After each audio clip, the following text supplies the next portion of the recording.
Squiz Kids acknowledges the traditional owners of the lands on which we podcast, the Turrbal and Kombumerri people.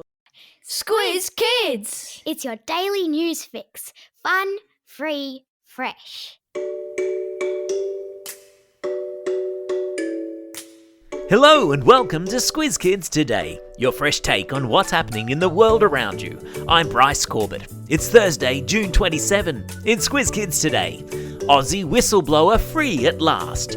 Blue's big win sets up origin decider. Sudan's enormous antelope migration, and Squiz-E sharpens his pencil. That's what's making news, kids style. The Lowdown. A name you're going to hear a lot today in the news is Julian Assange. And lots of noise will be made about the fact that he's finally home in Australia after more than 2,000 days spent in prison in England and a 14-year international legal tug-of-war. So, who is Julian Assange and why all the fuss? Assange is the founder of a website called WikiLeaks. You've heard of Wikipedia, right? The crowdsourced online encyclopedia that is full of mostly useful information? Well, WikiLeaks describes itself as a website that specialises in sharing secret or confidential information on the internet. A place for people called whistleblowers to publish, for all the world to see, information that governments or corporations might not want the world to see. When WikiLeaks published a whole lot of confidential US government documents and videos 14 years ago, including secret military reports about the war in Afghanistan, the US government was not happy and tried to put the Queenslander into prison. Yesterday, after 5 years in a London prison and 7 years before that living inside the Ecuadorian embassy in London, Assange returned home a free man, after the US government accepted what is called a plea deal. That's basically a compromise by both parties. And so, into the middle of a horde of Aussie media, Assange flew home last night, landing in Canberra, back in his homeland of Australia. So, now you know.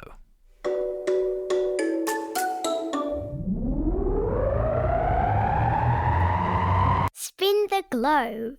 Each day we give the world globe a spin and find a news story from wherever it stops. And today we've landed in South Sudan, on the mighty continent of Africa, where the biggest migration of land mammals is taking place.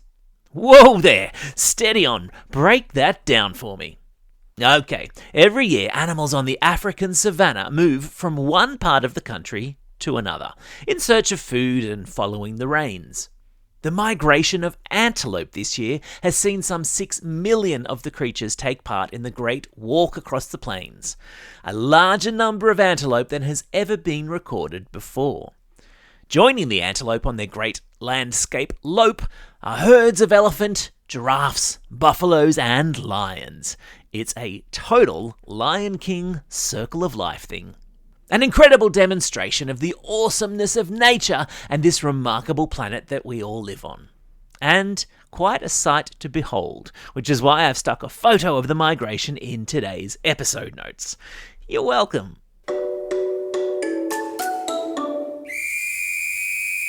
Sport time! And so all eyes now turn to Brisbane for the NRL State of Origin decider after the New South Wales Blues smashed the Queensland Maroons in a 38-18 wipeout at the Melbourne Cricket Ground last night. The Blues burst out of the blocks and by half-time led the shell-shocked Queenslanders by a record 34-0. From there, it was all uphill for the Sunshine Staters, who put in a valiant comeback to score 18 points in the second half, but were seriously never in the running.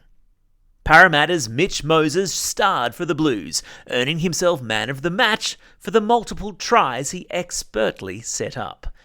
And so, that now means it's one game all in the series, with the decider to be played in Brisbane on July 5. Bring it on.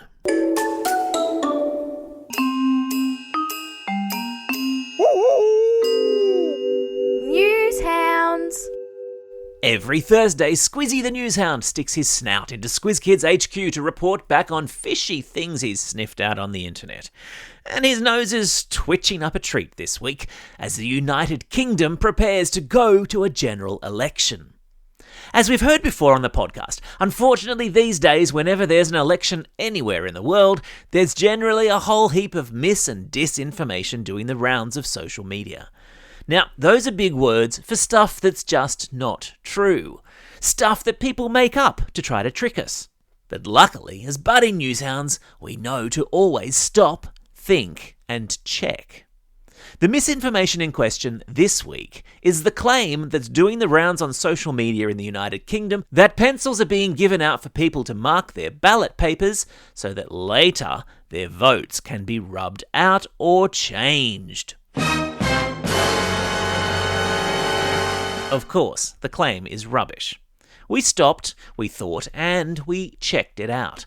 And the UK Electoral Commission, who are the people who run the elections over there, clearly state on their website that using a pencil or pen is both acceptable, but that they supply pencils at polling booths because sometimes pens run out of ink or leak, which can spoil ballot papers. Ah, Squiz-E, you've gone and done it again. Helping us to understand that just because we see something written on social media or just because we see someone saying it on TikTok, it doesn't make it true.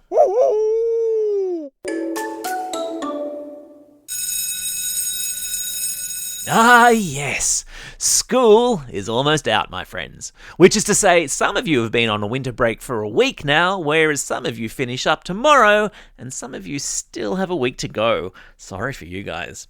Here at SquizKids, we're taking a little school holiday break too, meaning that we've got a whole bunch of super cool school holiday content lined up starting next week. We're talking a couple of bumper school holiday kids versus adult quizzes next Monday and the following one. The first quiz will be on creepy crawlies and slithery snakes, and the second one will be on the Olympics. And then, from Tuesday to Friday of the holidays, we're excited to bring you a brand new segment, the SquizKids Daily Brain Teaser, to keep those rusty brain cogs turning. Each morning, Christy will pose a brain teaser, then you just have to tune back into SquizKids after 3 p.m. on the same day to find out the solution. Genius. And all of it is mind-bogglingly free. You're very welcome. And then the daily news podcast will be back from Monday, July 15. Time for the quiz. This is the part of the podcast where you get to test how well you've been listening. Question number 1. Which country is sharpening its pencils in preparation for a general election? Did you say the United Kingdom? Well done! Question number 2. What's the name given to someone who publicly reveals information that governments or corporations would prefer were kept private?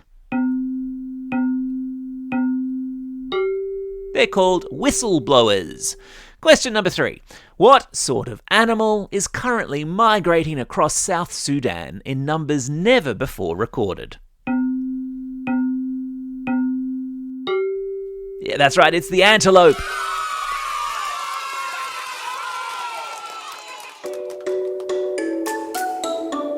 Shout-outs. It's June 27. Today is the birthday for soccer sensation Lionel Messi, who turns 37 today. It's also a good day in history for girls.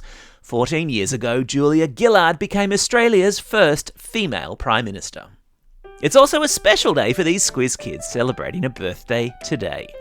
Elizabeth from Mount Isa, Hugh from Yass, Billy from Rapid Bay, Oscar from Barden, Stephanie from Forest Lake, Evie from Bulleen, Hayley from Googong, Bree from Jerilderie. And a belated birthday shout out goes to Marie, who's listening all the way over there in Switzerland. Bonjour Marie. And classroom shout outs today go to Class 5-6 with Miss Schwartz at Maitland Lutheran School. Classes 6 Gold and 6 Blue with Miss Rayner and Mrs. Glover at Mount Carmel School in Yass. Class 4 Blue with Mrs Leask at St Kieran's School in Manly Vale. Class 3-4 with Mrs Seymour at Poynter Primary School in Perth. Class 5 Blue with Mr Basley at St Felix School in Bankstown. And Class 3-4 LT with Mrs Toomey and Mrs Linton at Yinnar Primary School. And a reminder that if you're celebrating a birthday over the next 2 weeks while we're on a winter break, we'll make sure that you get your belated birthday shout out in the week when we get back, starting Monday, 15 July. Well, that's all we have time for. Thanks for listening to Squiz Kids today. We'll be back again tomorrow with the weekly Kids vs Adults News Quiz. In the meantime, get out there and have a most excellent day. Over and out.